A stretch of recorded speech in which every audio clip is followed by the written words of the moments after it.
नमस्कार, तुम्हा सर्वांचं स्वागत आहे अस्मिताज क्रिएशनमध्ये। आज आपण भेटतोय एका नवीन ब्लॉगमध्ये। आजच्या नवीन दिवसाची नवीन सुरुवात। आज आपण जात आहोत सोनगावला, कारण आमचं जे ग्रामदैवत आहे दक्षिणमुखी हनुमान, तर त्यांची आज यात्रा आहे आणि आम्ही सर्वजण चाललोय त्या यात्रेला। चला तर मग तुम्हीही आमच्यासोबत यात्रेला। आमचं जे ग्रामदैवत आहे ना दक्षिणमुखी हनुमान, खूप मोठं मंदिर आहे आणि अक्षय तृतीया झाल्यानंतर तिसऱ्या दिवशी यात्रा असते। जवळपास ती यात्रा 3 दिवस चालते आणि पहिल्या दिवशी सकाळी 9-9:30 वाजता गावातले जे सगळे छोटे मोठे मुलं असतात ना, प्रत्येक मुलं कावड बनवून जातात। कावड म्हणजे असं ट्रायंगल वगैरे असे वेगवेगळ्या शेपचे लाकडी असं बनवलं जातं, त्याला पताका वगैरे लावतात आणि मग त्या मुलांची सर्वांची मिरवणूक काढली जाते। तर आमचा सकाळचा सीन गेला आणि आता संध्याकाळी रथाची वगैरे मिरवणूक असते। बघूया आपल्याला आता काय काय सापडतंय, ते मी आज शूट करणार आहे तुमच्यासाठी। चला तर मग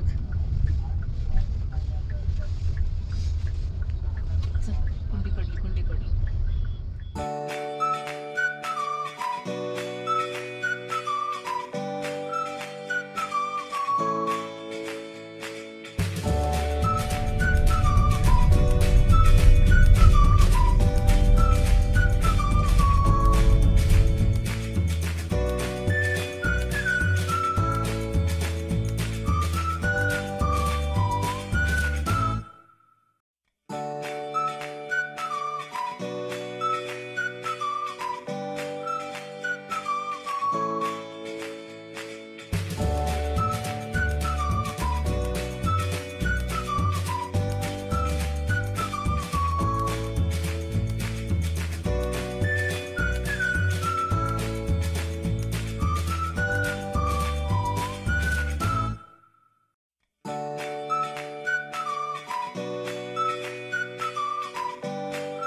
सोनगावला पोचल्यानंतर पहिले घरी गेल्यानंतर मग आमच्या नानींना घेतलं आणि मग तिथून आम्ही गावात मंदिराकडे गेलो।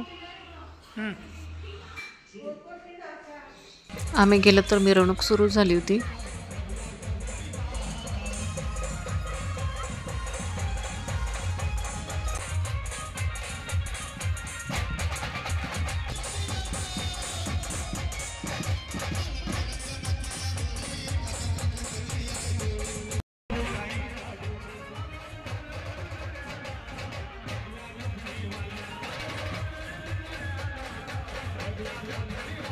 आमच्या गावामधील श्री दक्षिणमुखी हनुमान मंदिर हे खूप मोठं मंदिर आहे आणि मंदिरासमोरील चौकामध्ये हे सर्वजण फेटे वगैरे बांधून डान्स करत आहेत। आतमध्ये प्रवेश केल्यानंतर गाभारा वगैरे एवढा सुंदर दिसतोय।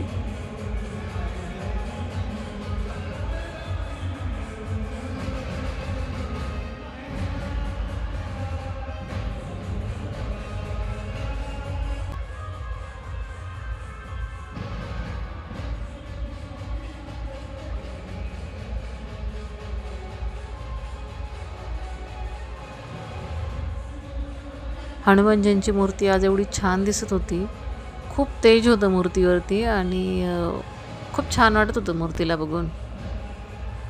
आम्ही सर्वांनी शांततेत दर्शन घेतलं, त्यानंतर प्रसाद नेला होता पेढ्यांचा आणि नारळ वगैरे ते फोडलं। गाभाऱ्याच्या उजव्या साईडला महादेवांची पिंड आहे आणि डाव्या साईडला विठ्ठल रुक्मिणींची मूर्ती आहे आणि तुकाराम महाराजांची पण मूर्ती आहे। मग आम्ही त्यांचंही दर्शन घेतलं।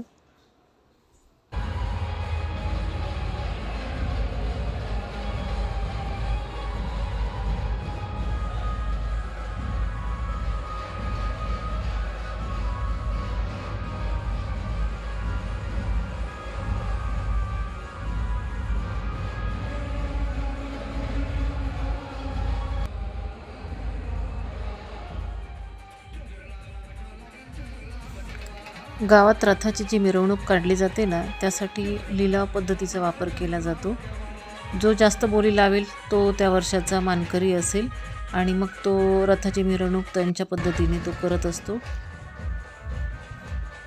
मग यात काही जण डीजेचा वापर करतात तर काही जण वाजंत्री वगैरे लावून मिरवणूक अशी काढली जाते.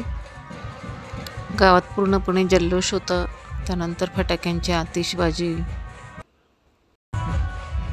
दर्शन झाल्यानंतर आम्ही गावातल्या घरी गेलो आणि मग तिथून जाऊबाईला त्यांना घेतलं आणि मग थोडा वेळ यात्रेमध्ये फेरफटका मारून आलो.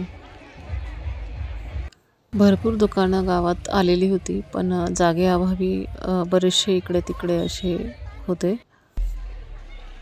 मग आम्ही जेवढे जवळपासचे होते ना तेवढेच दुकानं कवर केले. बाकी दुकानांकडे आम्हाला खेळण्यांकडे वगैरे असं काही जाता नाही आलं फारसं.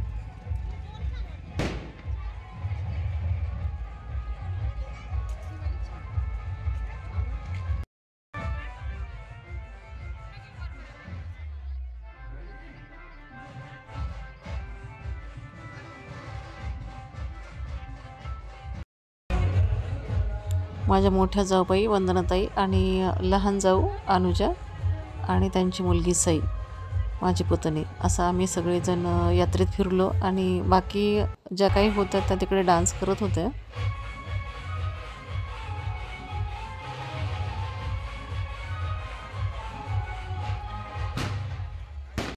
कशी वाटली आमच्या गावची यात्रा कमेंटमध्ये नक्की सांगा. व्हिडिओ जर आवडला असेल तर व्हिडिओ लाईक करा, शेअर करा, कमेंट करा, सबस्क्राईब करायला विसरू नका. भेटूया पुढच्या व्हिडिओमध्ये. तोपर्यंत काळजी घ्या. बाय.